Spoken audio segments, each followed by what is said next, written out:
And now Mr Farage for the FD Group. Thank you. What we're seeing in this chamber this morning, and indeed across the whole of Europe, is an irreconcilable cultural difference between Greece and Germany, a split between the north and the south of Europe. The European project is actually beginning to die.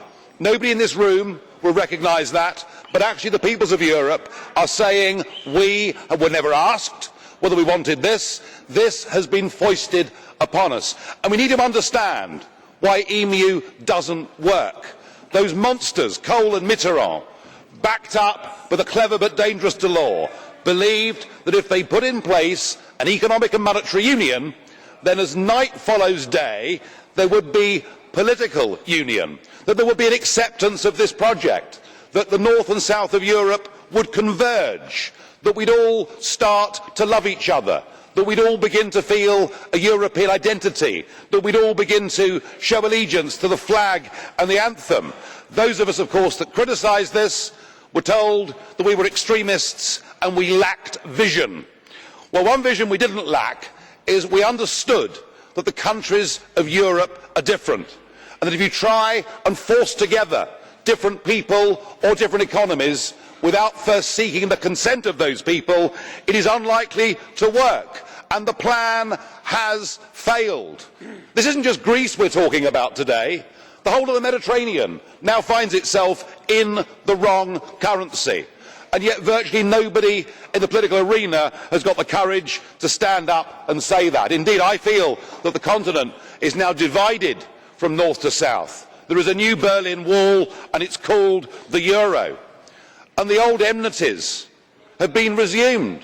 Just listen to the way that the German leader of the Christian Democrat group this morning attacked Mr Spiras. I think it was absolutely disgusting, but it shows the way north and south now feel about each other. Mr Tsipras, your country should never have joined the euro. I think you acknowledge that, but the big banks, the big businesses and big politics forced you in. Goldman Sachs, the German arms manufacturers, they were all very happy. And when the bailouts began, they weren't for the Greek people. Those bailouts were to bail out French, German and Italian banks. They haven't helped you at all. And these years of austerity, these years of high unemployment, of increasing poverty, none of it's worked. In fact, your debt GDP ratio has gone from 100% at the start of the crisis to 180% right now. It would be madness, sir, to continue on this course. You have been very brave. You called that referendum. When one of your predecessors tried to do the same, the bully boys of Brussels had him removed. They tried their best again. Mr Juncker said you would have to leave the euro and leave the European Union. Even Mr Schulz, the President of the Parliament, who one would have thought might be neutral, said that if the Greeks voted no, their power supplies may even go down. There were threats and bullying, but the Greeks stood firm.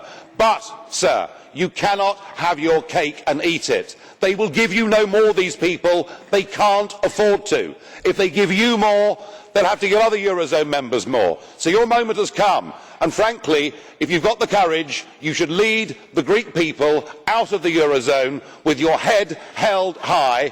Get back your democracy. Get back control of your country.